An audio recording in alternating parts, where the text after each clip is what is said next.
प्रिय विद्यार्थियों, हम आर्थिक भूगोल की प्रकृति की चर्चा कर रहे थे।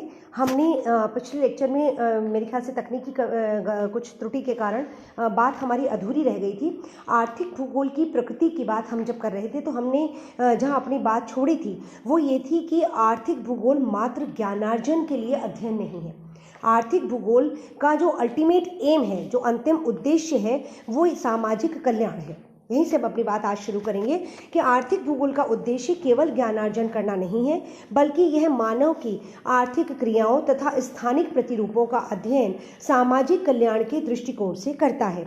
यह मानव समाज के लिए उपयोगी वस्तुओं तथा सेवा वितरण प्रारूपों, उपयोग की दशाओं, उपयोगिता की मात्रा तथा प्रकृति वितरण में पाई जाने वाली असमानता आदि पर विचार करते हुए मानव और पर्यावरण के मध्य ऐसे संबंध पर बल देता है जिससे मानव कल्याण में वृद्धि हो और सामाजिक एवं प्रादेशिक बात का उद्देश्य पूर्ण हो।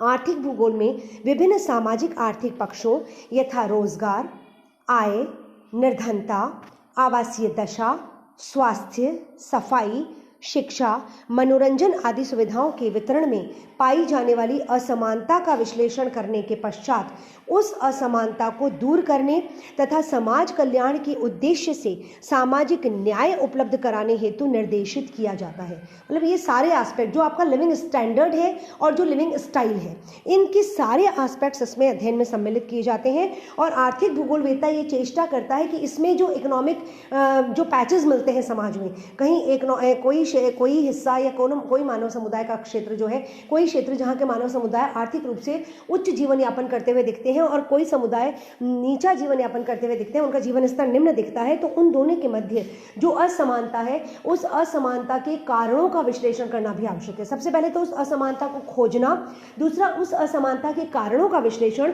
और उसके पश्चात उस असमानता को दूर करने और समाज कल्याण के उद्देश्य से सामाजिक न्याय उपलब्ध कराने हेतु निर्देशित किया जाता है। यह आर्थिक भूगोलवेत्ता का कर्तव्य है। समाजवादी विचारधारा का अनुसरण करते हुए आर्थिक भूगोल जीवन की गुणवत्ता पर ध्यान केंद्रित करते हुए निर्देशित करता है कि संसाधनों के पुनर्वितरण में इस प्रकार की नीतियां अपनाई जानी चाहिए जिनके द्वारा पिछड़े हुए सामाजिक वर्गों तथा क्षेत्रों के लोगों के जीवन स्तर में उत्थान उनके खर्च पर किया जाए जो आर्थिक रूप से संपन्न और समर्थ हैं।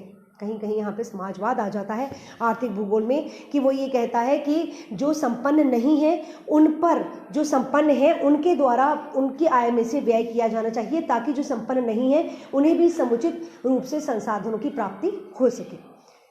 अगली बात हम करते हैं, आर्थिक भूगोल स्थानिक संगठन के कार्यात्मक स्वरूप का अध्ययन है। Economic geography is the study of functional pattern of special organisation. स्थानिक संगठन के कार्यात्मक स्वरूप का अध्ययन आर्थिक भूगोल का अति महत्वपूर्ण पक्ष है। स्थानिक संगठन का तात्पर्य मानव समाज द्वारा क्षेत्र में संपूर्ण उपयोग से है। Aggregate use of space by society. मानव समुदाय जो है वो क्षेत्र का संपूर्ण रूप से उपयोग करे, उसे हम स्थानिक संगठन कहते हैं। किसी अर्थतंत्र का स्थानिक या क्षेत्रीय संगठन मानव की क्रियाकलाप द्वारा परस्पर अंतर संबंधित भूदृश्य को प्रकट करता है, जिसके तीन प्रमुख संगठक हैं। एक तो ग्रामीण या नगरीय अधिवास जो विभिन्न आर्थिक और सामाजिक क्रियाकलापों के नाभिक होते हैं। दूसरा, अधिवासों को जोड़ने वाले मार्ग तथा संचार के साधन।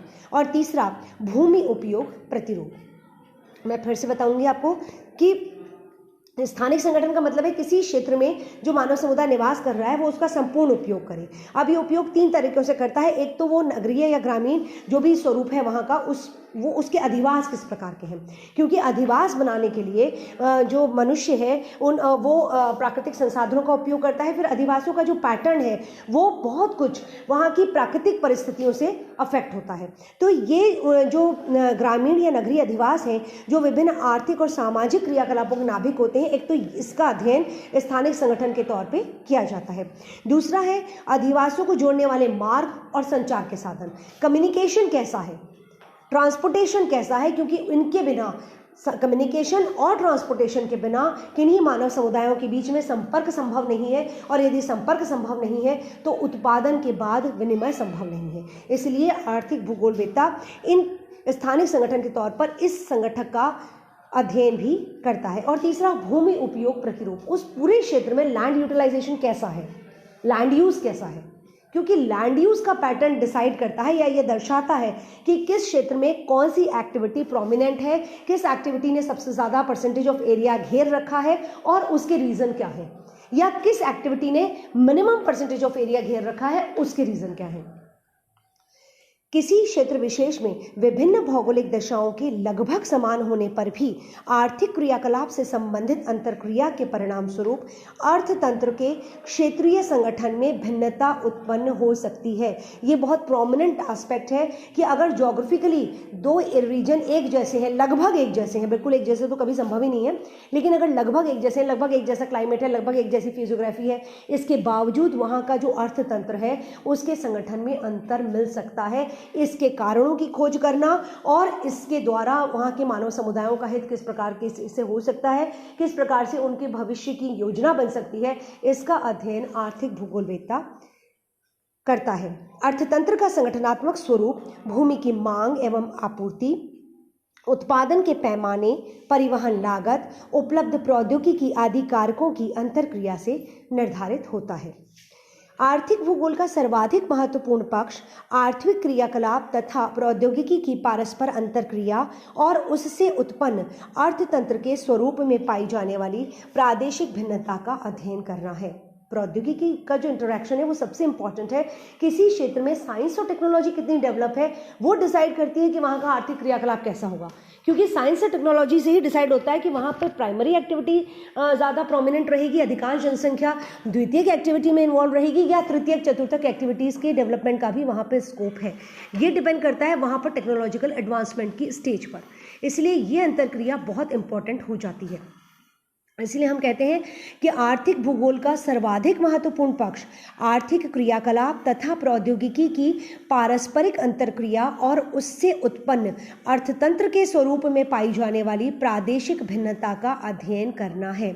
इस प्रकार यह कहा जा सकता है कि आर्थिक भूगोल प्रादेशिक आर्थिक अंतरक्रिया तथा उसके स्थानिक संगठनात्मक परिणामों का अध्ययन करने वाला विषय है। अब अगली बात हम कहते हैं आर्थिक भूगोल अर्थशास्त्र के सर्वाधिक निकट है। Economic geography is nearest to economics.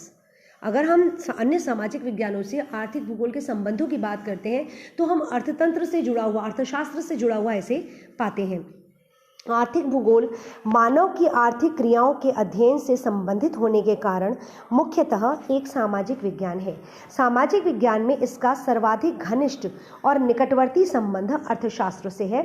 आर्थिक भूगोल में विभिन्न आर्थिक क्रियाओं के स्थानिक स्वरूप के अध्ययन तथा आर्थिक भूदृश्यों के विश्लेषण में अर्थशास्त्र के सिद्धांतों का व्यापक रूप से प्रयोग किया जाता है।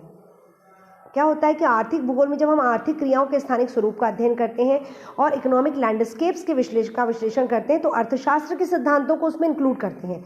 हम चाहे वेबर के सिद्धांत की बात करें, चाहे हम वॉन थ्यूनेन के सिद्धांत की बात करें, ये सारे के सारे जो एस्पेक्ट्स है, ये सारे के सारे जो सिद्धांत हैं, चाहे हम हूवर के सिद्धांत की बात करें, हम इकोनॉमिक रेंट के सिद्धांत की बात करें, ये सारे सिद्धांत हमने इकोनॉमिक्स से लिए हैं, क्योंकि हमें आर्थिक भूदृश्य का या आर्थिक गतिविधियों का जब अध्ययन करना है, विश्लेषण करना है, तो हमें सबसे अप्रोप्रिएट जो सिद्धांत है वो अर्थशास्त्र में नजर आते हैं। इसीलिए कहते हैं कि आर्थिक भूगोल अर्थशास्त्र के सबसे निकट है। आर्थिक भूगोल में सामान्यतया उन समस्त आर्थिक तथ्यों का अध्ययन क्षेत्र या स्थान के संदर्भ में किया जाता है जो अर्थशास्त्र के विषय क्षेत्र के अंतर्गत आते हैं। क्षेत्रानुसार अर्थतंत्र में उत्पन्न होने वाली भिन्नता के अध्ययन में अर्थशास्त्र को आर्थिक भूगोल के उपागम और सामग्रियों से भी समुचित सहायता प्राप्त होती है। विशेष रूप से भौगोलिक दशाओं, पर्यावरणीय दशाओं की जानकारी प्राप्त करने के संदर्भ में वास्तव में आर्थिक भूगोल प्रादेशिक अर्थशास्त्र का ही विलग स्वरूप है। ये एक और इम्पॉर्टेंट एस्पेक्ट है कि चूंकि हम आर्थिक परिदृश्य का अध्ययन करने के लिए अर्थशास्त्र का सहारा लेते हैं, लेकिन ये सच है कि जब उन्हीं आर्थिक परिदृश्यों का अध्ययन अर्थशास्त्री करता है तो वो हमारे भूगोल से भी जो भौगोलिक दशाओं की पृष्ठभूमि है उसकी जानकारी प्राप्त करता है। तो अर्थशास्त्र और आर्थिक भूगोल दोनों का अध्ययन एक दूसरे के बिना अधूरा है। दोनों एक दूसरे को पूरक करते हुए अध्ययन को संपूर्णता प्रदान करते हैं। यह आर्थिक भूगोल के प्रकृति के प्रमुख तत्व हैं जिनकी चर्चा हमने की है। आर्थिक भूगोल के विषय क्षेत्र की बात हम अगले लेक्चर में करते हैं। आज के लिए इतना ही। Thank you.